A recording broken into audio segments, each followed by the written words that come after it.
Il Bosco dei Sogni, Max Ungaro, Radio Gamma 5, ci siamo, martedì 28 luglio, siamo nella fase ascendente, discendente del Bosco dei Sogni, chiusura di stagione, ma che bello avere con me Maria Vittoria Casarotti Todeschini. Ciao Max, sono contentissima di essere qui.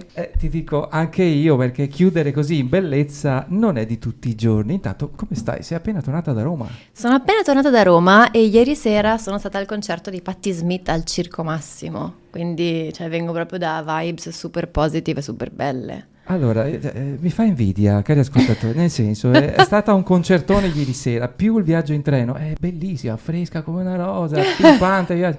Wow! Quello è anche il trucco, eh? Non credo. Che aiuta.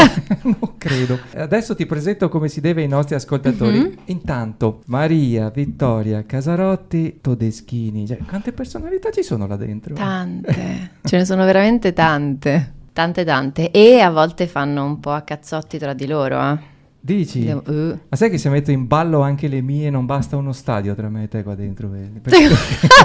Attenzione, che paura! Sì. Allora, cari ascoltatori, Maria Vittoria Casarotti Todeschini è un'attrice italiana, nativa di Padova, adesso vivi a Roma. Vivo a Roma, sì, vivo tra Padova e Roma in realtà, perché mi sposto abbastanza. Per mia fortuna, dopo essersi laureata in economia e management per arte, cultura e comunicazione all'Università Bocconi di Milano, ha deciso di seguire la sua vera vocazione artistica, perfezionando la formazione attoriale al Centro Sperimentale di Cinematografia di Roma. Accanto alla recitazione coltiva da sempre anche la passione per pianoforte, canto e teatro.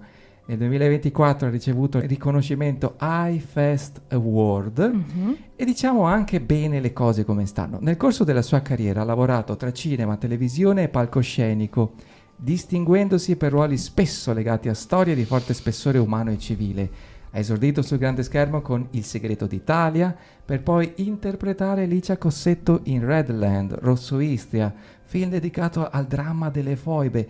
In televisione il grande pubblico l'ha vista nella serie Immaturi, la serie, La strada di casa, Storia di Nilde, Svegliati amore mio con Sabrina Ferilli e soprattutto nella miniserie Circeo, dove interpreta Marcella Fani, una delle giovani coinvolte nella tragica vicenda del massacro del Circeo.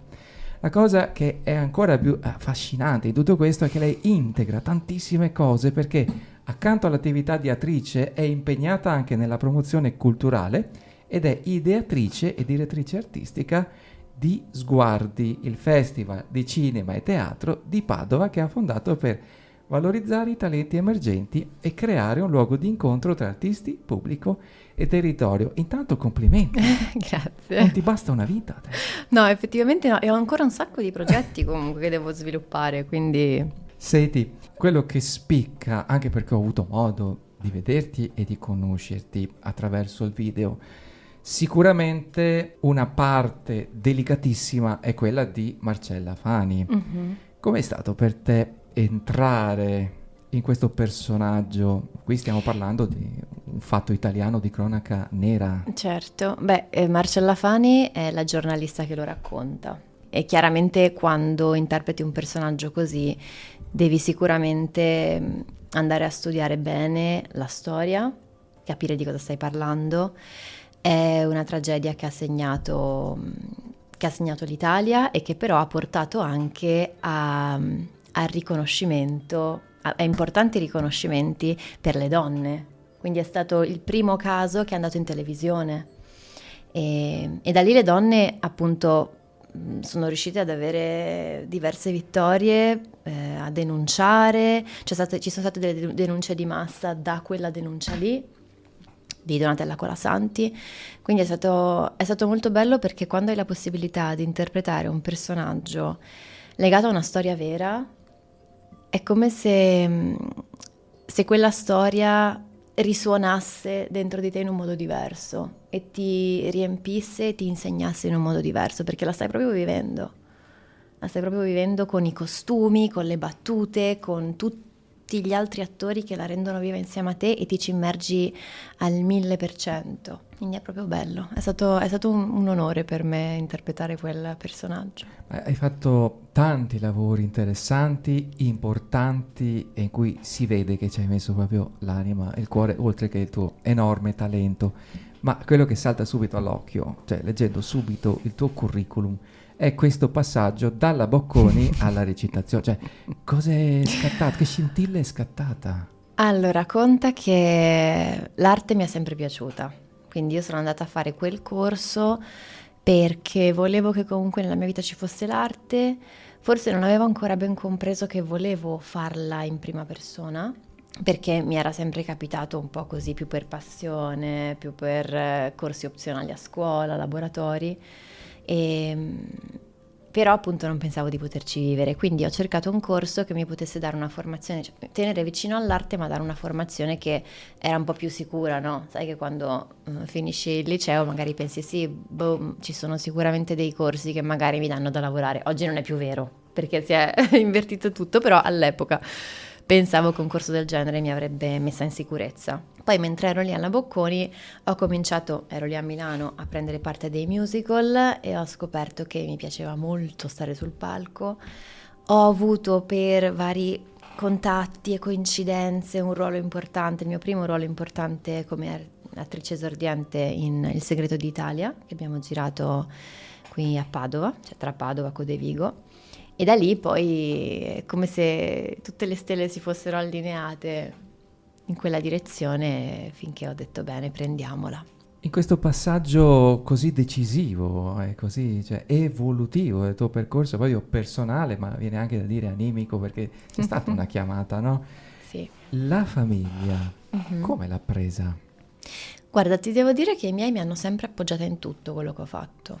Non mi hanno mai ostacolata, nonostante non siano artisti, perché mio padre è un ingegnere, poi è stato amministratore delegato di una società, quindi comunque manager, mia madre è architetto, quindi diciamo che l'arte è sempre stata una passione, se vogliamo, di mio padre, che sa fare, mio papà sa fare tutto, è una specie di supereroe, però canta e suona molto bene, quindi è sempre stata più musica che cinema. Il cinema o la recitazione in casa mia non si è mai sentito, quindi è anche particolare chi abbia deciso di intraprendere questa carriera spinta da nessuno, illuminata da nessuno. Però ecco, i miei mi hanno sempre lasciata libera e si sono sempre affidati e fidati delle mie intuizioni. Comunque già da bambina, 7 anni circa, canto e pianoforte. Sì, quello sì. Mio padre ci ha instradati tutti sul pianoforte e grazie a Dio, perché poter studiare uno strumento da piccoli secondo me ti cambia proprio la percezione del mondo e anche della musicalità e quindi poi delle lingue, della comunicazione, cioè tutto collegato. Quindi grazie a Dio ci ha instradati in quello e poi invece autonomamente ho cominciato a studiare canto perché ho capito che mi piaceva pure cantare. Cioè tu dici che tuo papà è un supereroe, Sì. ma tu sei una supereroina. Cioè, Lo spero. Cioè, Spero di sì. a leggere tutto, cioè veramente io in un'unica ultimissima puntata del Bosco dei Sogni ho condensato con te un'intera stagione di incontri. Sono molto contenta di sentire Perché questo. tra le altre cose c'è anche yoga, fai anche yoga, fai equitazione, non parliamo Sì. poi delle lingue, mi verrebbe da dirti parlez-vous français? Je parle français un petit peu, oui? Habla espagnol? Claro que sí, tío. Do you speak English? Of course I speak English, it's one of my favorite languages. Cosa manca? L'arabo anche? L'arabo, sì, sì, l'arabo un po' più complicato, Ahlan, molto difficile. Però sì, l'ho imparato mentre ero a Dubai e sapevo dire qualche frase molto, molto basic, però ve la risparmio perché la mia pronuncia potrebbe essere veramente penosa. Ma credimi, qui non ce ne intendiamo molto, quindi potremmo anche dire, però Maria Vittoria, che fascino le lingue, anche l'arabo. Shukran Habibi, vuol dire grazie tesoro per tutte queste cose che mi stai dicendo molto carine. Grazie, tu hai una vita veramente piena e vissuta, quindi anche di molti viaggi, cioè la tua esperienza attoriale, talentuosa ti ha portato poi anche in varie movimentazioni, anche estere allora. Sì, beh, come estero, luoghi in cui ho vissuto stabilmente c'è stata solo Dubai. E poi sono stata, vabbè, a New York per qualche mese, sono stata un po' in giro, ma più per diletto che per lavoro. Quindi ti direi principalmente Dubai, che ho conosciuto nel 2024, mi è piaciuta tantissimo, nonostante sia molto diversa da tutto quello che noi abbiamo intorno in Europa. Però è una città molto molto viva in cui si lavora tantissimo, ci sono una marea di opportunità e la cosa che mi ha più stupita è che è la città più sicura, credo, al mondo insieme a Tokyo. E è proprio particolare svegliarsi e sapere che qualsiasi cosa tu faccia nessuno cercherà di fregarti o di portarti via qualcosa di tuo, cioè ti dà una pace, una calma che noi non sperimenteremo mai, perché in nessuna città d'Europa la puoi conoscere. Cioè proprio mi sono resa conto della percezione diversa della vita e è come se fosse una felicità sottile che tu hai sempre perché sei tranquillo. Sai che nessuno ti farà mai niente, non c'è criminalità, non ci sono furti, non c'è niente. Quanto è importante per una vita d'artista, l'hai nominata spesso, la stabilità, soprattutto magari emotiva? Beh, per un artista non è facile essere stabile emotivamente. Io ho cercato di affiancare al mio lavoro d'artista anche il lavoro di direzione artistica, un po' perché ce l'ho proprio come mindset, cioè se ho studiato economia è perché dentro di me c'è una capacità organizzativa molto forte e un desiderio anche di organizzare persone e creare opportunità. Però mi sono resa conto che è stato anche un bisogno, proprio perché a un certo punto, sì, questo essere continuamente in un ambiente instabile, con un lavoro instabile, sicuramente a lungo andare un po' ti logora. E quindi la mia risposta è stata: va bene, io non posso stare qui ad aspettare gli altri, cioè che palle anche, contando che io sono un essere umano veramente sempre in movimento con tantissime idee, e quindi mi sono messa a creare cose mie. Appunto, dopo arriviamo a parlare anche di questa bellissima cosa che ci ha fatto avvicinare, perché io ti ho conosciuta ancora di più attraverso Sguardi. È una cosa che mi ha veramente emozionato e nel contempo commosso, perché è una cosa bellissima e ben venga che sia stata portata e organizzata qui a Padova. Però appunto, per una persona con il tuo percorso, cinema, teatro, televisione, tantissimo, l'Italia come opportunità, com'è? Beh, sicuramente avendo deciso di rimanere qui a studiare e lavorare qui è l'unica possibilità che io adesso ho di lavorare, perché per un attore non è semplicissimo trovare delle agenzie estere. È possibile, non è semplicissimo, è chiaro che se tu da attore decidi di andare a studiare fuori, in America, in Francia, in Inghilterra, poi è più facile avere dei collegamenti che ti portano anche a lavorare fuori. Nel mio caso l'Italia è il paese che mi può far lavorare, mi sta facendo lavorare, e secondo me un attore deve essere anche molto imprenditore, manager di se stesso e crearsi le proprie opportunità, un po' come tutti gli artisti. Cioè io facendolo ho imparato che più fai, più crei, più poi le opportunità arrivano. Mi piacerebbe molto anche lavorare in lingua straniera. Mi è capitato raramente in Italia, però ci sono un sacco di coproduzioni che arrivano qui e che danno la possibilità agli attori italiani, anche se non escono dall'Italia, di lavorare anche in altre lingue con progetti stranieri. Allora io passo un brevissimo, veramente brevissimo pezzettino, un estratto, ok? Nella prima parte c'è una tua interpretazione veramente densa, intensa, drammatica, commovente. Nella seconda parte, subito dopo, c'è un passaggio televisivo in cui sei molto più in un personaggio leggero. Ok? Ascoltiamoci allora la nostra Maria Vittoria Casarotti Todeschini in Vai. TV. Andiamo? Sentiamo? Vai. Ci vado io, mamma. Vado io a sentire di Norma. No, è meglio che ci vada io. Sei troppo impulsiva, ti conosco, combineresti guai. No! Deve tornare a casa. Non voglio vedere il suo letto vuoto, Licia. mamma. Licia.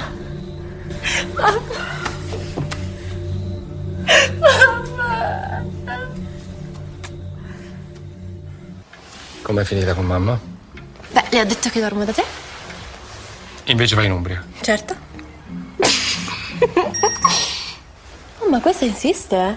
Non è che si è presa una cotta per te? Va. No, figurati. Papà, però stai attento perché io ti conosco. Sei sempre gentile con tutti, poi magari questa qui veramente si fa i film e ti mette nei casini. Non ti preoccupare, a posto. Ok. Io vado a farmi una doccia e esco.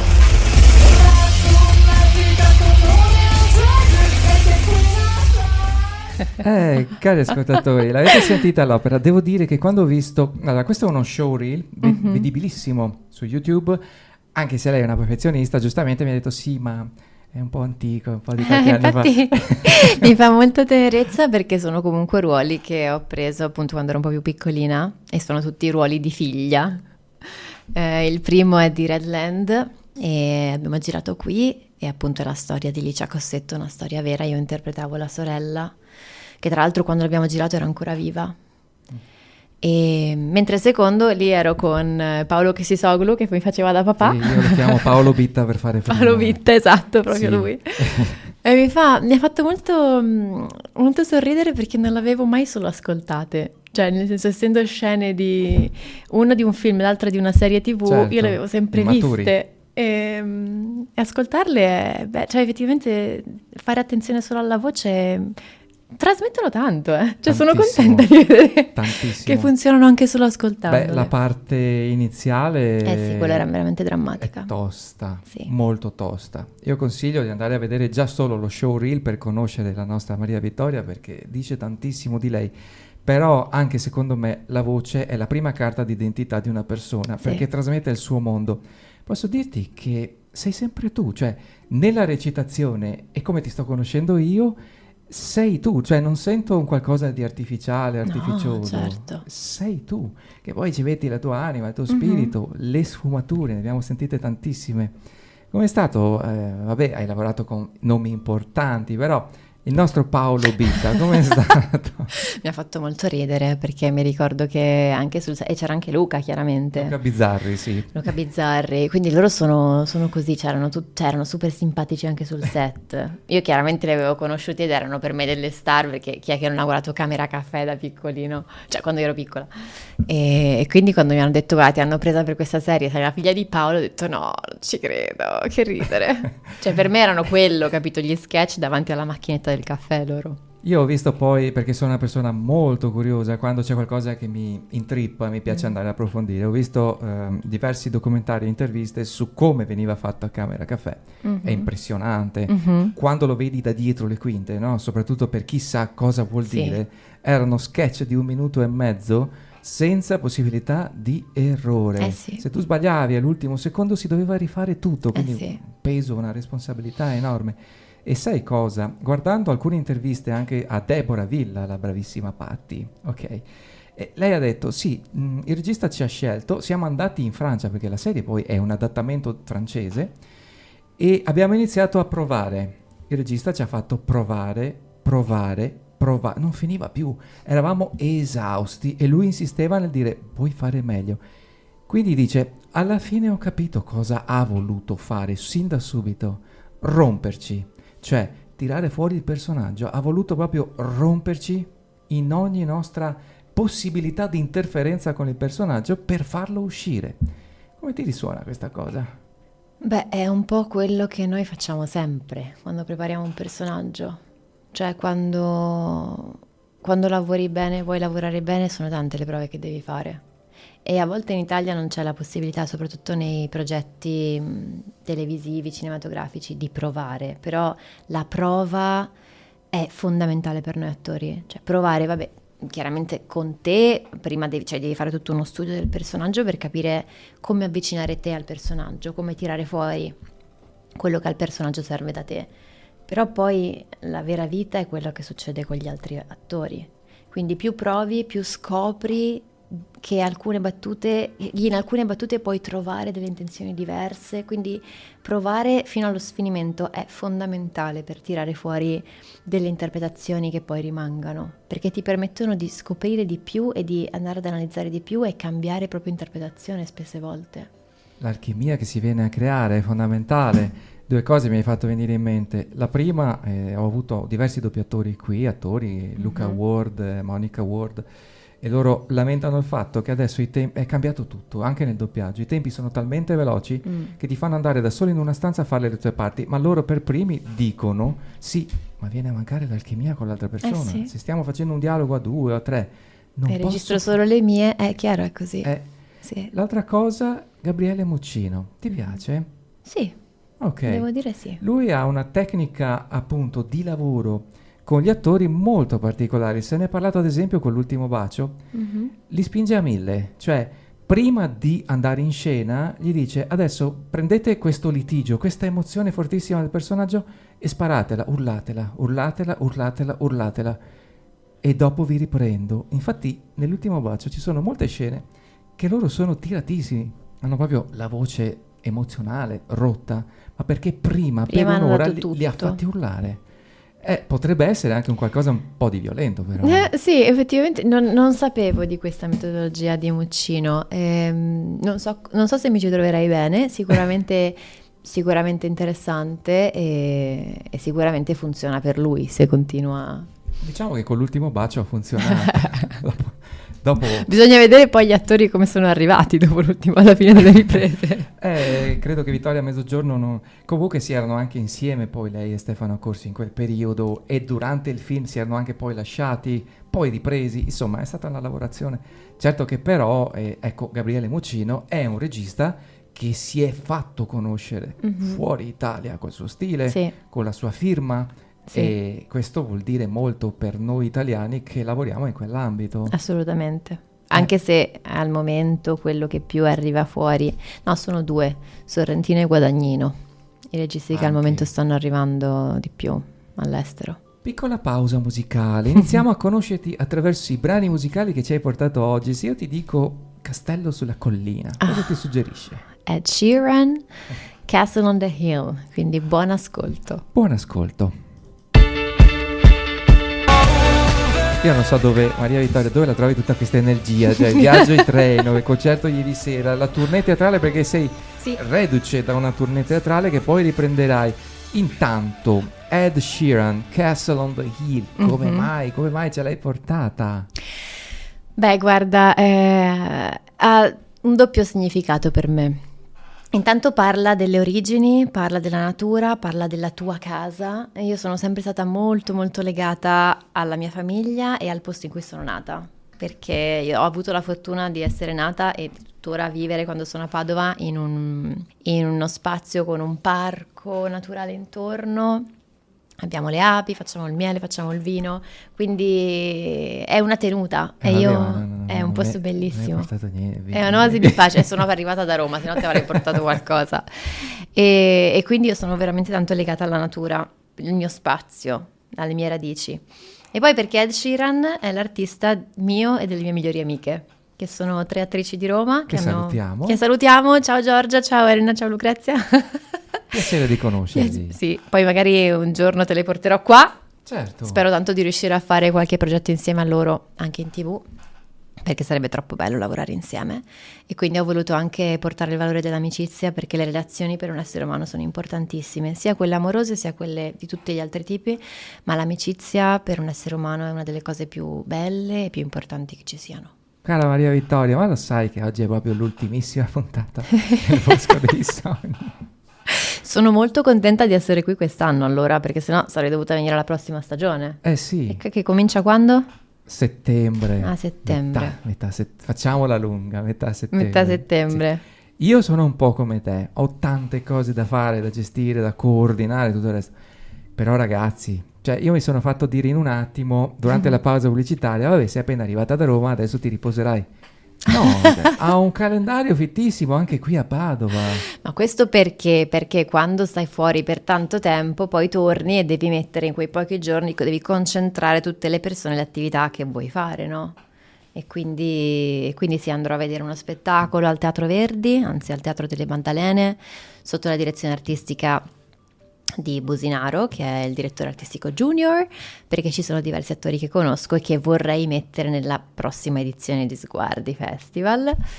Quindi io sono sempre alla ricerca di spettacoli, di conoscere persone del mio settore quando torno qui. Poi andrò a rilassarmi alle terme, un pochino. Ah, quello lo inseriamo, va bene. Quello lo ok. inseriamo.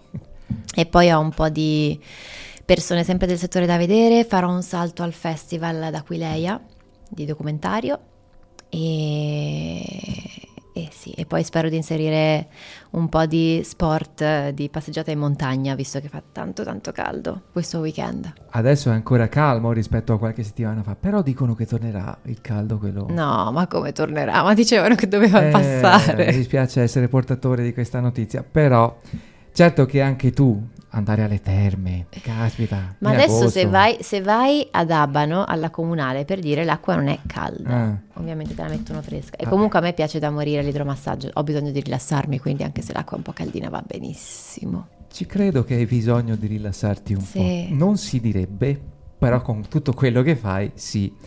Parliamo allora intanto della tournée a cui stai partecipando. Cosa stai facendo di bello? Uno spettacolo che amo, si chiama Le donne di nessuno, visto che è appena uscita l'Odissea di Nolan, che non ho ancora visto, quindi non mi chiedere nulla.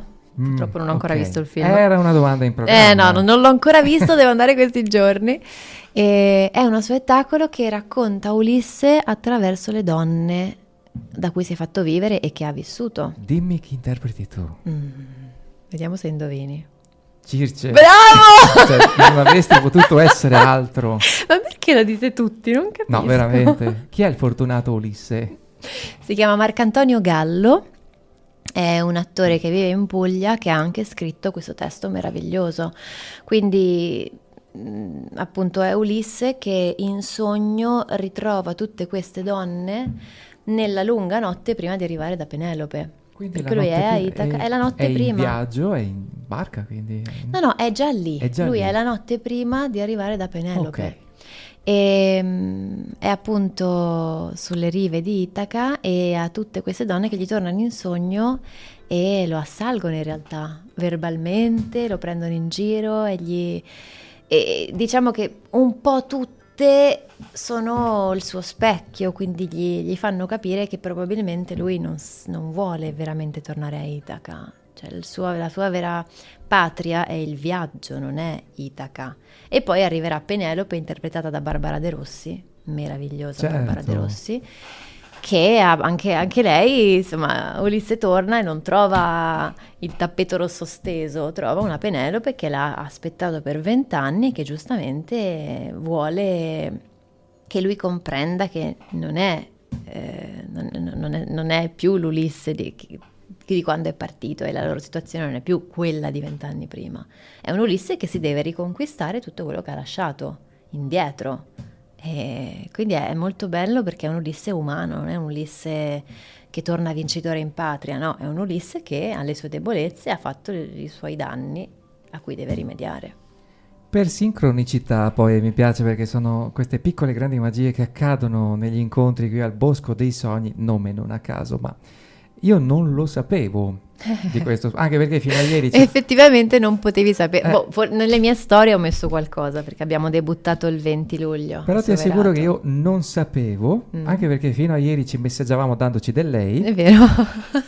però io oggi ho portato una delle mie poesie preferite come saluto per i nostri ascoltatori, che si intitola proprio Itaca. No, è vero. E dopo la leggiamo assieme. Va bene, va perché bene. è stupenda, è di un poeta greco dei primi del Novecento e che appunto parla della bellezza del viaggio più che di Itaca. Eh sì. Pensa un po' te che sincronicità. È bellissima questa cosa, cioè ci stavo pensando, è troppo... sono Eccola quelle qua, coincidenze è pronta, che la dici... vedi? No, non ci credo. Bellissimo. Wow. Senti un po', e invece per quanto riguarda Sguardi, cioè già il titolo è bellissimo, è evocativo. Ti ho visto anche presentarlo con tanta passione, con tanta proprio voglia di condivisione, di fare rete e di dare lustro allo spettacolo italiano, anche il sottobosco, l'underground. Com'è nata questa idea? A parte che tu sei un vulcano di idee, poi bisogna anche concretizzarle e tu lo fai.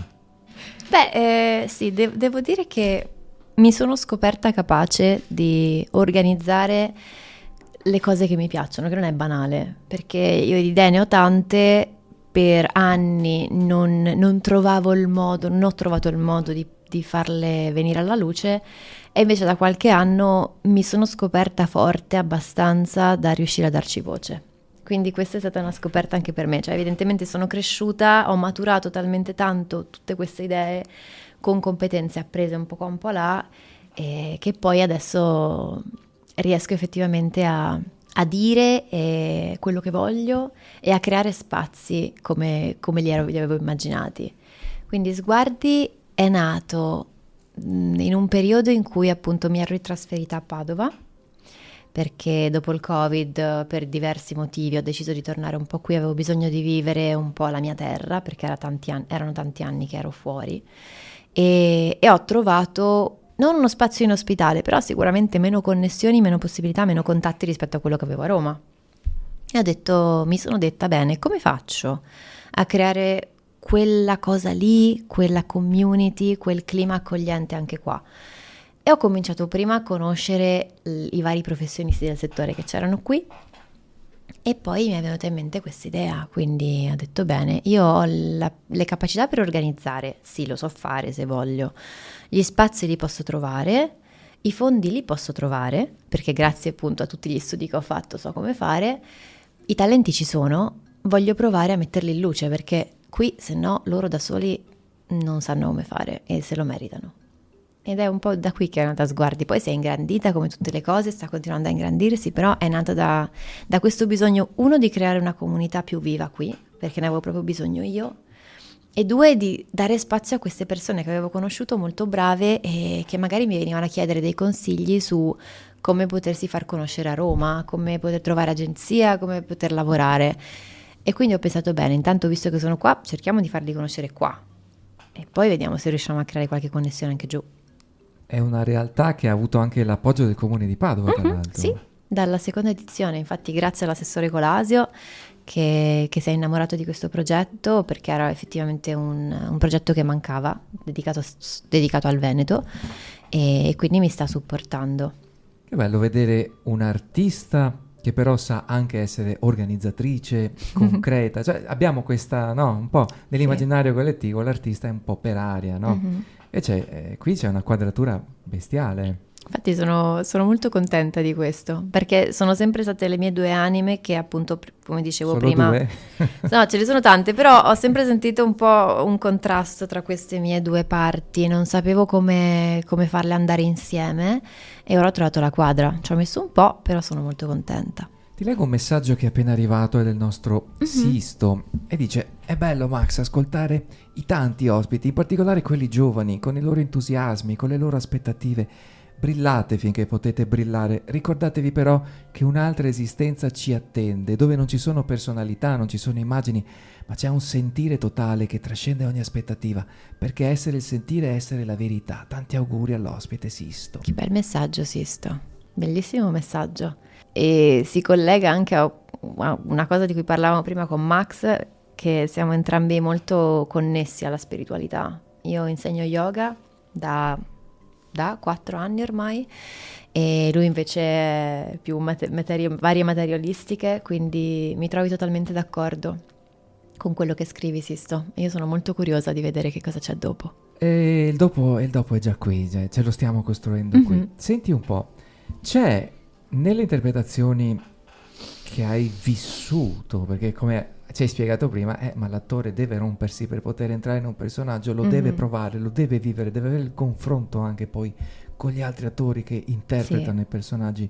Ecco, c'è stata un'interpretazione che per te ha toccato veramente corde così profonde che più di tutto ti ha portato a doverci lavorare molto? Beh, sì. Diciamo che ci sono state 2 interpretazioni che sono state molto impegnative per me, e più che a doverci lavorare molto, il problema lì è uscire da quella cosa lì. Okay. Cioè, e poi riuscire a riquadrarti quando rimani dentro a dei personaggi che magari sono molto tormentati, che hanno delle vite totalmente opposte alla tua, che hanno dei drammi grossi. Quindi ci sono stati 2 momenti nella mia carriera attoriale in cui il personaggio è entrato molto nella mia vita, e quindi anche emotivamente è stato impegnativo poi togliere quel fardello. E sono stati 2 spettacoli teatrali. Io amo fare teatro, anche perché in uno spettacolo teatrale tu invece hai la possibilità di provare tanto, perché mentre in TV magari ti prepari le scene da solo, poi arrivi, conosci l'attore, non è sempre detto che tu abbia tempo di fare prove, quindi vai lì one shot, one kill. Nel teatro si prova tutti insieme tanto, E uno dei miei spettacoli preferiti è stato questo monologo che ho portato in scena nel 2020, che era parte di uno spettacolo che era formato da 3 monologhi, e il mio monologo parlava di una ragazza dell'Est ambientato negli anni 90, una ragazza dell'Est molto naif, cioè partiva appunto da quando era piccola, si chiamava Maria, e lei era molto innamorata, se vogliamo, degli altri esseri umani. E in quel momento, quando noi appunto abbiamo preso uno spezzone della sua vita da piccola, l'abbiamo raccontato, in quel momento faceva la volontaria, insomma, era sempre con le suore, era molto attenta al prossimo, molto empatica, sensibile, ed era molto appunto legata a questa dimensione spirituale del cristianesimo. Poi cosa succede? Che, come è successo purtroppo molto negli anni 90, la sua famiglia povera la manda a lavorare in Italia con la promessa cioè con uno di questi personaggi che facevano questa appunto tratta, promettendole di andare a fare da badante, da babysitter, e si ritrova sulla strada. Quindi noi abbiamo fatto lo spezzone, io iniziavo raccontando questa Maria da bambina e poi diventavo una prostituta per strada a Roma.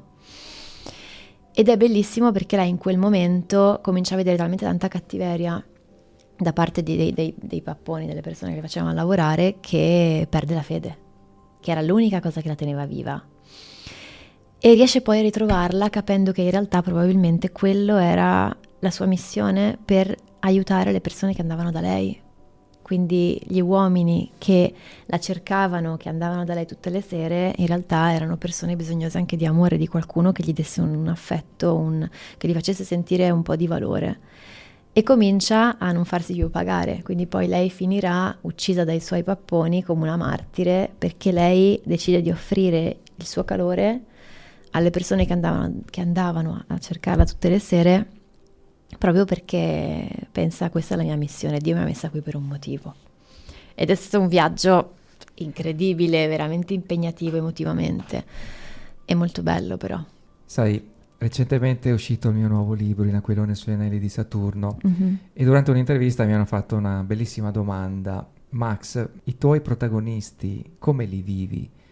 Li vivo che sono vivi, cioè ci parlo, li conosco, li ascolto, li sento, do loro degli stimoli, e quindi facciamo un viaggio assieme, e questo è un qualcosa che poi rimane, cioè andiamo avanti mano nella mano per un pezzo, e è una crescita che ti rimane dentro. Sì. Quindi è per te interpretare questo passaggio, questa cosa incredibile che ci hai poi raccontato, cosa ti ha lasciato? Io ti dico solo che mi ricordo che tuttora credo che quel personaggio lì sia stato quello che mi ha dato di più. Cioè quello spettacolo lì io lo ricordo come veramente uno degli spettacoli più belli che ho fatto, perché mi ha fatto esplorare di nuovo la spiritualità, mi ha fatto esplorare una vita che non farò mai, cioè totalmente opposta, cioè come quella di una prostituta per strada, ma mi ha fatto capire, mi ha fatto trovare la bellezza anche in quello, cioè mi ha fatto trovare la motivazione e il senso anche di quello. E quindi è stato veramente un lavoro di totale assenza di giudizio, e anzi di trovare la positività e il bello in tutto quello che ci circonda, anche in un lavoro così, che non avrei mai pensato di poter fare. Quindi sì, cioè, comunque ti lascia, sicuramente lavorare sui personaggi ti lascia dentro sempre di più, quando lo fai, una assenza di giudizio, perché tutti i personaggi hanno le loro motivazioni e hanno il loro bello e la loro ragione nel fare le cose, che quando tu vivi la vita non ci pensi, no? Però è sempre così, cioè un essere umano non fa mai niente per caso, e se arriva a fare una cosa c'è sempre un motivo, magari un trauma che ha vissuto che non è colpa sua. Cioè fare l'attore è bello anche per questo, perché ti porta alla fine a volere più bene agli altri esseri umani, il che non vuol dire giustificare tutto, però trovare una connessione che quando non hai la possibilità di fare questo lavoro probabilmente potresti perderti ogni tanto. Io vado in ordine cronologico. Ok. Il secondo brano che mi hai e ci hai portato oggi Sì. è di Fiorella Mannoia. Sì. Che poi è bello, io ti ho scritto ieri, ti ho detto: sai, mi piacerebbe che tu portassi, oggi davamo ancora di lei, comunque che portassi 3 brani musicali a tua scelta e tu mi hai detto ma come li vuoi, ci sono preferenze, nessun veto, è un qualcosa che parla di te e non ti ho più sentito per un giorno intero. Sì. Perché stamattina sul tardi io ero detto forse ho toccato delle corde così e mi scrive Max, questi sono i 3 titoli, mi scrive sai, ci ho pensato molto e non avevo capito, altro che molto, un giorno intero non avevo capito, volevo dirti, ma insomma andiamo con Fiorella Mannoia e ascoltate molto attentamente il testo. Assolutamente. Disobbedire. Dopo ci racconti come mai. Ok.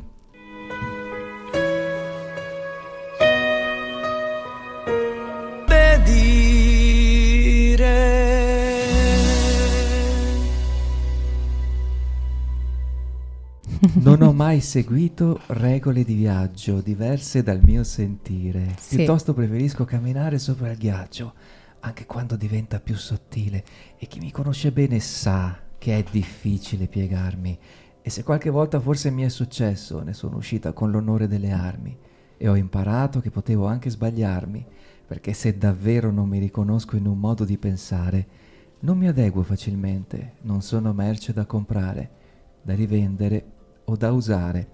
Insomma, questo testo, Maria Vittoria, parla di te. Tu mi hai detto un testo che ci racconti di te e io ho pensato, questo è il mio manifesto, quindi perché non mandargli questo? Stare zitta davanti a chi non mi piace o non manifestare anche solo col silenzio. Sì. Quante sfaccettature, Maria Vittoria. Sì, è così. Cioè questo testo, quando ho sentito questa canzone, che poi è recente, perché se non sbaglio è del 2024. Sì, è recentissima. Quando l'ho sentita mi sono innamorata, ho detto no vabbè, questa è la mia canzone, assolutamente. Tra l'altro salutiamo Fiorella Mannoia, io e te insieme in 2 abbiamo scoperto che è dell'Ariete. Esatto, io pensavo deve essere un acquario, perché abbiamo scoperto di avere una passione per i segni zodiacali. Sì. E poi abbiamo detto no, forse Toro, e invece no, è Ariete, però ci sta. Messaggi. Quel personaggio che Maria Vittoria, allora, quel personaggio che ha donato il suo corpo fino alla morte è una delle forme più alte di spiritualità, il sacrificio offerto senza ricompensa alcuna. È quello di cui ci stavi un po' parlando anche tu, cioè ti ha toccato così tanto proprio perché hai visto la trasformazione di un'anima, di una persona che alla fine ha capito il gesto del dono e forse anche del perdono. Assolutamente. Ha capito la sua vocazione, e sulla parola vocazione sto molto riflettendo in questi giorni perché sto leggendo un libro che vabbè non c'entra tanto con questo, c'entra sempre con lo yoga perché si chiama, parla di yoga finanziario, ok? Visto che io leggo qualsiasi cosa e stavo riflettendo sul concetto di vocazione, di passione e di vocazione, perché sono 2 cose diverse. E quel personaggio era così in pace alla fine dello spettacolo nel fare quello che ha fatto, perché quella era la sua vocazione e l'ha capita, ed è così difficile, riflettevo, capire qual è la vocazione di una persona. Cioè io non so se ho ancora capito la mia, spero di essere sulla strada giusta, però appunto sono delle cose su cui riflettevo in questi giorni. La missione di una persona, di ogni essere umano, no? Capire la propria missione. Quando tu comprendi la tua missione sei la persona più pacifica e felice dell'universo, secondo me. Si apre un mondo. Sì. Sei nell'amore, nell'amare quello che fai, lo sei senti col nell'amore cuore. E anche e probabilmente l'universo ti premia, quindi ti va quasi tutto, cioè ti si aprono tutte le strade, no? Come quando c'è l'onda verde nei semafori. E quindi sì, insomma, vabbè, magari non porta niente questo mio pensiero in questo momento, però ecco, riflettevo su questo e Maria, il personaggio, era così serafico, pacifico alla fine, proprio perché lei aveva capita la sua missione.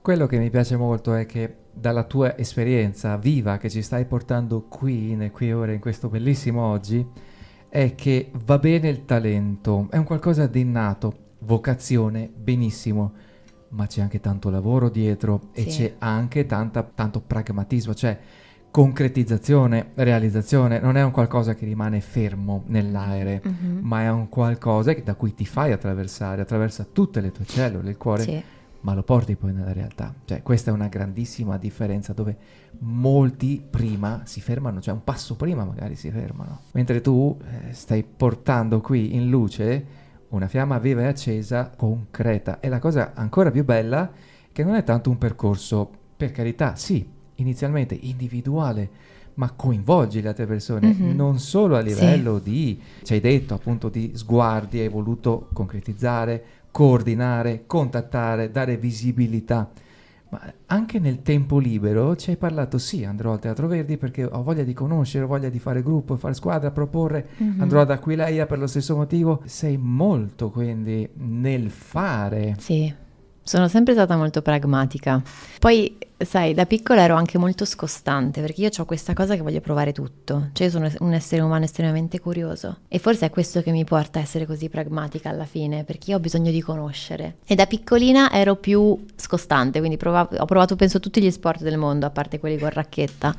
Adesso invece che ho capito dove instradarmi, però in quella direzione poi faccio tanto, mi muovo tanto, a me piace da morire creare relazioni, mettere le persone in contatto tra di loro, perché ho imparato negli anni che alla fine le relazioni sono la cosa più importante. Lo dicevo prima, riferendomi però a relazioni che ti fanno crescere, quindi quelle relazioni, quel network, no? Quella rete di salvataggio che tutti noi dobbiamo, tutti quanti devono avere, che sono gli amici più vicini, però anche proprio dal punto di vista lavorativo, alla fine le relazioni sono la cosa veramente più importante che ci sia, perché in qualsiasi ambito alla fin fine tu lavori per relazione, cioè a parità di bravura le persone sceglieranno sempre qualcuno con cui si trovano bene, sempre. Messaggi che arrivano, Eccola là. È chiaro che c'è molta curiosità con il nostro ospite femminile, però io ne approfitto proprio adesso. Io ho aspettato che ti si scaricasse il telefono per farti questa domanda. Fammi questa domanda. Avevo visto un documentario bellissimo, cioè con questa calura essere inchiodati in città per lavori diversi, cioè per cose, quindi la presentazione del libro, la radio e tutto il resto. Adesso la settimana prossima anch'io sarò un pelo più libero, ma guardo i documentari sulla natura, quindi respiro già solo a vedere gli alberi, i piedi, gli animali. Bellissimo. Ecco, ce n'è stato uno che mi ha colpito tantissimo. Il signor scoiattolino che al mattino si sveglia e scorge una signora scoiattolina su un albero. Quindi il documentarista dice: sicuramente il signor scoiattolino vorrà corteggiarla. Cosa succede? Lei inizia a correre di albero in albero, lui le sta dietro, come dire: ok, vediamo quanto riesce a tenermi testa la scoiattolina a lui, e corre, salta e corre, salta e corre e salta. Lo mette alla prova, alla fine questo scoiattolino si è fermato col fiatone e l'ha guardata andare via. Quindi per te, con tutte le cose che fai, con questa anche grandissima intelligenza emotiva che è percepibile a pelle che hai, perché tu senti le persone, è evidente, com'è relazionarsi a livello affettivo? Cioè, ci vuole trovare una persona che regga i tuoi ritmi. Com'è? E ripeto, il telefonino adesso è spento. Il telefonino è spento.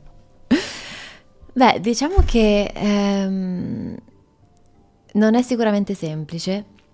Le persone che mi sono state accanto e che mi stanno accanto devono essere altrettanto impegnate e altrettanto vive, perché a me attira tantissimo una persona che ha una passione grande per quello che fa, ma che è anche capace di variare.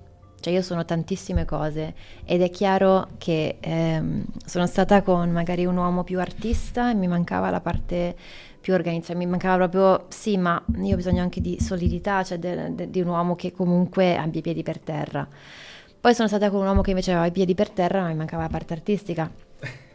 Quindi il fatto è che nel momento in cui ho trovato una persona che mischia entrambe le cose, anche se è chiaro che in una maniera diversa, perché trovare se stessi, a parte che è impossibile, ma poi sarebbe anche abbastanza palloso, però sì, ho capito che io ho bisogno di un mix, proprio perché io non sono un'attrice convenzionale, ma non sono neanche una organizzatrice convenzionale, cioè sono un po' un mix.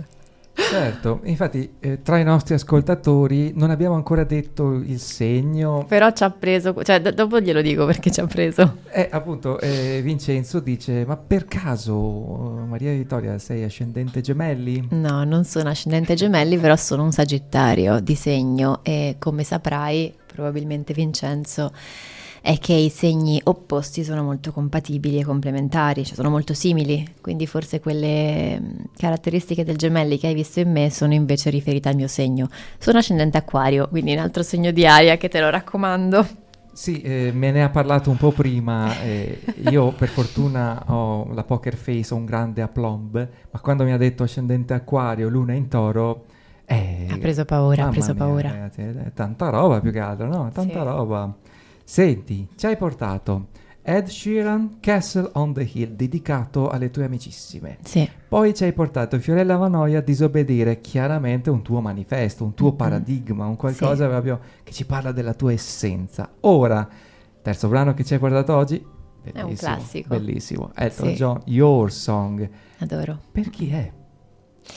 È per l'amore, in generale, perché io sono sempre, nonostante appunto sia da tema Natale o comunque da quello che ti direbbe il manuale, sono un essere umano molto indipendente, sicuramente difficile da prendere. Ho sempre avuto relazioni molto importanti nella mia vita, molto lunghe, perché probabilmente grazie all'esempio di amore che ho visto nella mia famiglia, cioè una famiglia che tutti l'hanno sempre definita della Mulino Bianco quasi, che poi ci ha avuto i suoi problemi chiaramente, però io ho ricevuto tantissimo amore dalla mia famiglia allargata, quindi anche cugini, cioè conta che siamo in 60, cioè siamo più un clan che una Sì, famiglia. no, veramente scozzese proprio. Sì, il tipo. MacLeod.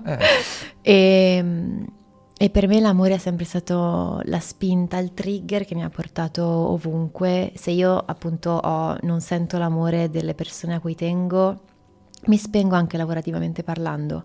Quindi nonostante sì, io sia molto indipendente, ho questa probabilmente luna in Toro, come dice la mia astrologa, che mi porta invece ad avere bisogno della stabilità, della famiglia, della relazione proprio importante. E quindi l'amore. Cioè, l'amore è proprio inteso come coppia, come famiglia, come la famiglia che ti costruisci e la famiglia da cui provieni, cioè quell'amore lì, l'amore familiare, che per me è fondamentale e spero di costruire una famiglia bellissima, di avere bambini che vivranno questo amore che ho vissuto io nella mia famiglia. Quindi questo Your Song è dedicata proprio all'amore.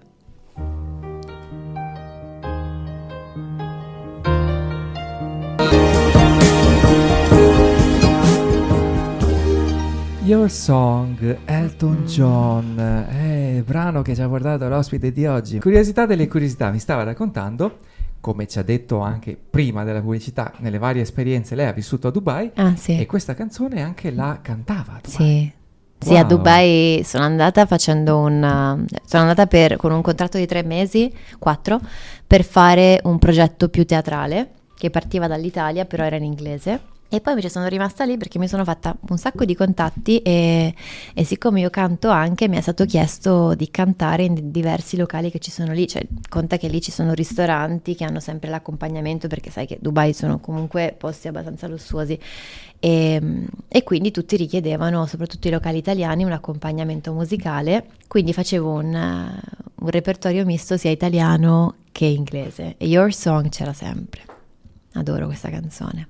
Che bello, beh, grazie intanto di avercela portata. È una bella trilogia.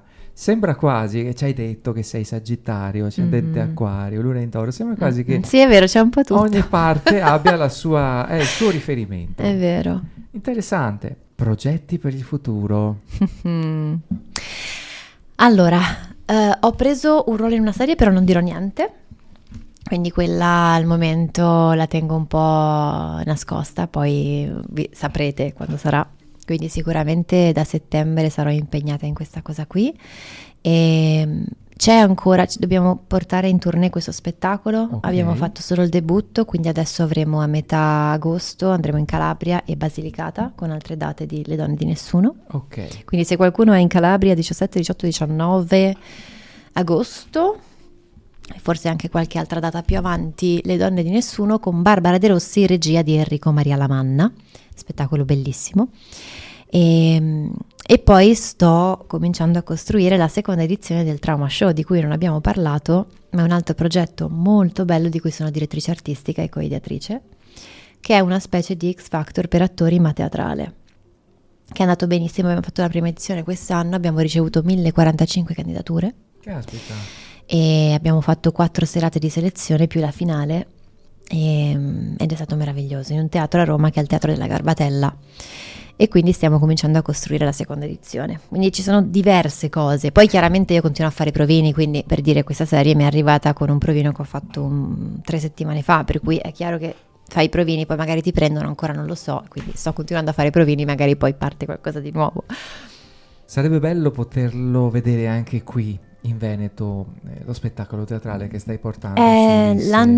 L'estate prossima sicuramente ok. faremo una tournée in tutta Italia. E una cosa che mi ero dimenticato di chiederti, ma qui terrei tantissimo, lo spettacolo di cui ci hai parlato prima, Sì. di questa ragazza dell'est. Maria. Ok. Ah, si chiama come te, quindi? Sì, Ok. Maria. È reperibile in qualche modo? No, Neanche su YouTube? no, qualcosa? purtroppo no. Come molti spettacoli teatrali, alla fine non, cioè, si perdono. Beh, ce l'hai raccontato attraverso la tua voce, ce Sì. l'hai fatto veramente vivere, te lo posso garantire. Io sono stato ancora più fortunato che gli ascoltatori perché l'ho vissuto anche attraverso i suoi occhi, a proposito di sguardi. E sai cosa?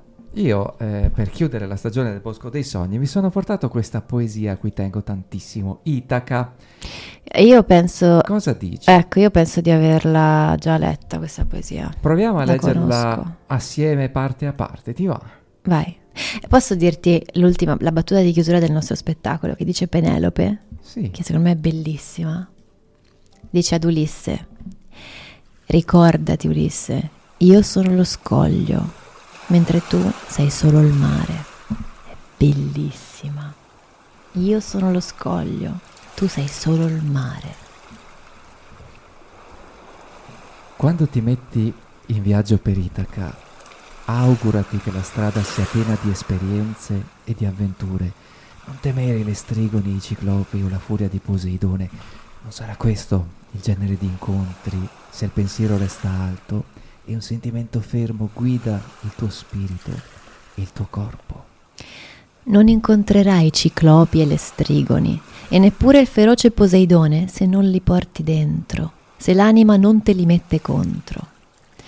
Augurati che la strada sia lunga, che i mattini d'estate siano tanti, quando nei porti, finalmente e con gioia, entrerai per la prima volta negli empori fenici. Soffermati e acquista belle mercanzie, madreperle, coralli, ebano e ambre, e anche profumi penetranti di ogni sorta. E va, in molte città d'Egitto, impara da coloro che sanno. Tienila sempre in mente, Itaca. La tua meta è approdare là, ma non affrettare il viaggio. Fa che duri a lungo, per anni, e che ormai vecchio tu metta piede sull'isola, ricco dei tesori guadagnati per la via, senza aspettarti ricchezze da Itaca. Itaca ti ha dato il bel viaggio, senza di lei mai ti saresti messo sulla via, nulla di più ad darti. E se la troverai povera, non per questo Itaca ti avrà deluso, perché saggio ti avrà fatto il cammino e avrai capito il significato di Itaca.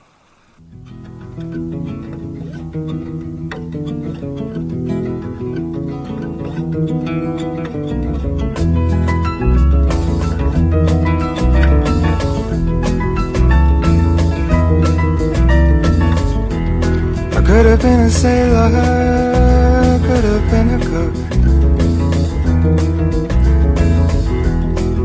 a real life lover, could have been a book. I could have been a signpost, could have been a clock, as simple as a kettle, steady as a rock. I could be here and now, I would be, I should be, but how? I could have been, but one of these things first. I could have been,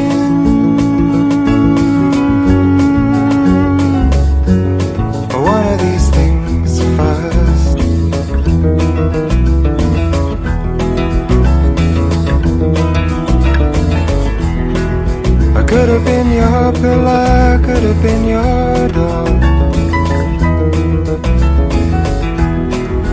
could have stayed beside you, could have stayed for more.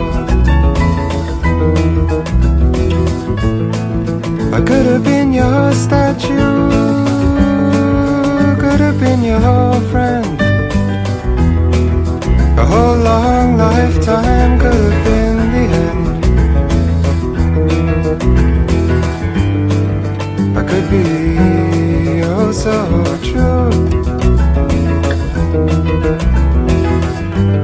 I would be, I should be, through and through. I could have been one of these things first. I could have been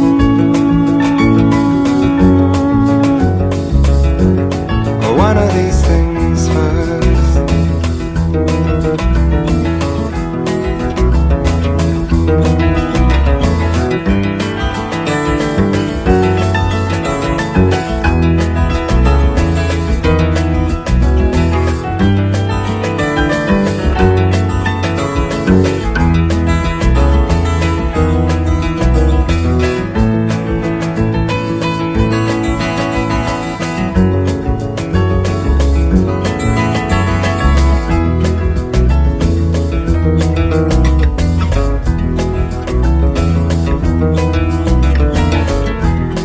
Could have been a whistle, could have been a flute, a real life giver, could have been a boot. I could have been a signpost, could have been a clock, as simple as a gutter, steady as a rock. I could be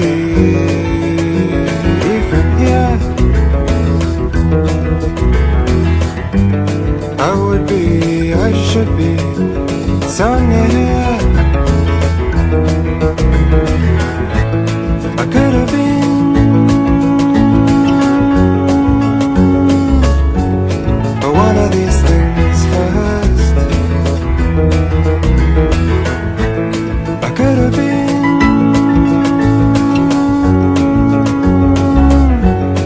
one of these things first.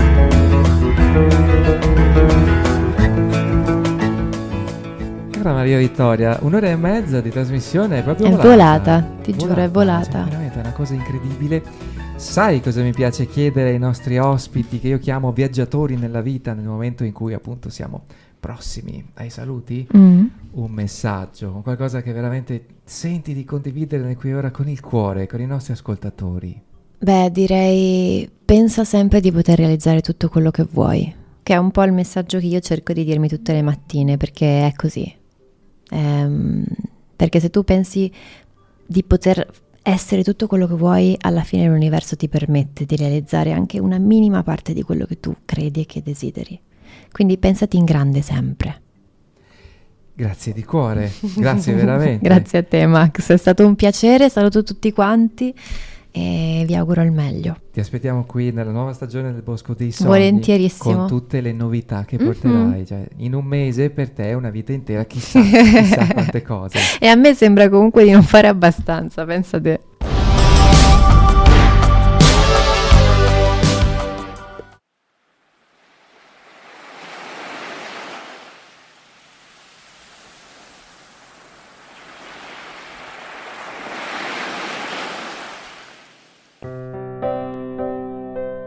Mia, quella non sei realmente tu.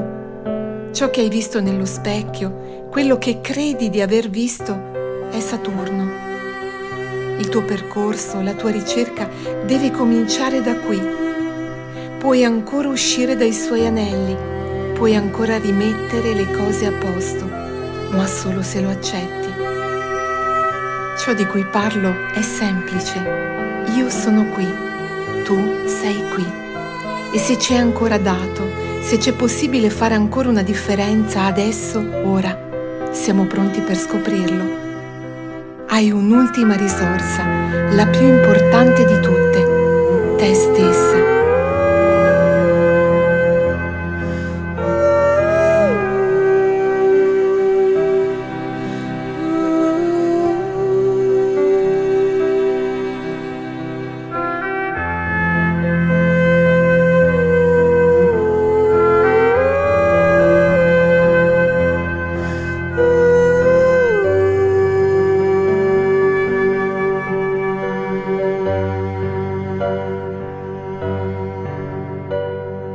In aquilone sugli anelli di Saturno. Il nuovo libro di Massimiliano Ungaro.